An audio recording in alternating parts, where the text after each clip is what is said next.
Durante seu testemunho na quinta-feira, Malcolm Connolly testemunhou sobre o incidente na Austrália que deixou Johnny Depp sem um dedo.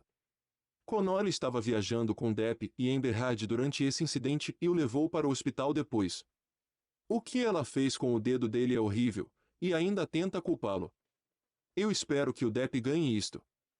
By the time I get to the top, there's two concrete stairs to the front door. He's just crossing the threshold, and the screaming starting again. Excuse me. Amber is screaming again. Johnny, let's go, let's go. And this time it's a wee bit more force, and I managed to actually basically pull him out of the place. Get him into the car. Doors are locked this time. Into the car, we take off. I got him back to my apartment using, a sort of secret way through the underground car park and service lifts. I get him up to my apartment. Get him into my apartment. Start washing his hand, basic triage in his hand, washing it, first aid. It's a mess. His finger's just a mess. It's like one of them cartoon exploding cigars. I always think in my mind that one of them cigars that blow up, the cartoons boom, and it's so flapping around, and I can see bone. There's bone there. It's smashed to bits, and he's wincing as I'm trying to wash his hand.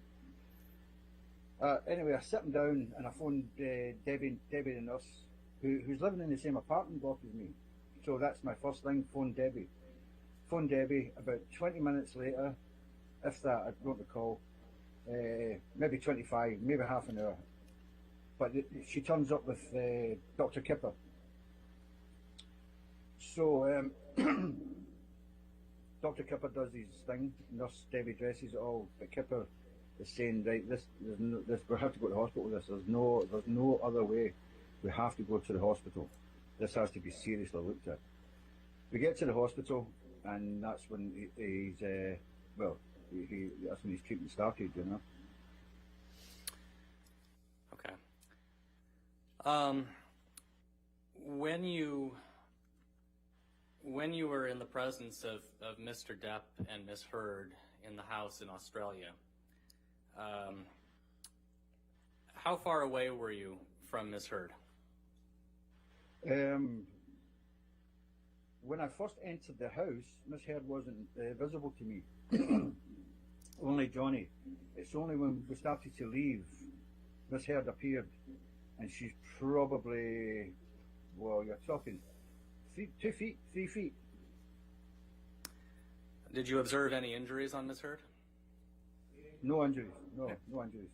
I'll allow it. I'm sorry, what was your answer? No injuries, none.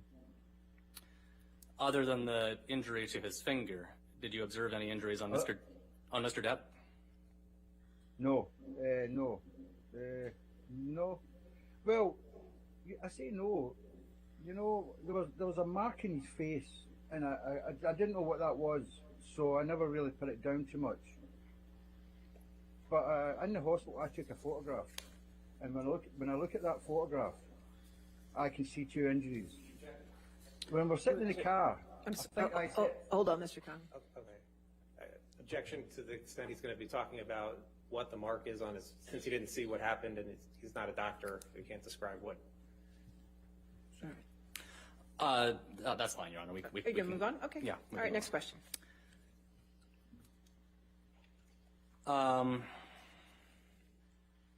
I think you've generally described for us the kinds of things Ms. Heard was saying.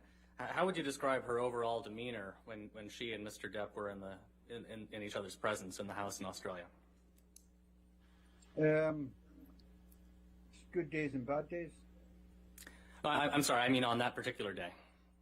On that particular day, I had never seen him in the house on that particular day. The only time I seen Miss Heard and Johnny in that house is when I arrived there to extract them. And how did Miss Heard seem to you when you saw her on that day when you arrived to extract him? Crazy. Fierce, fierce. Okay.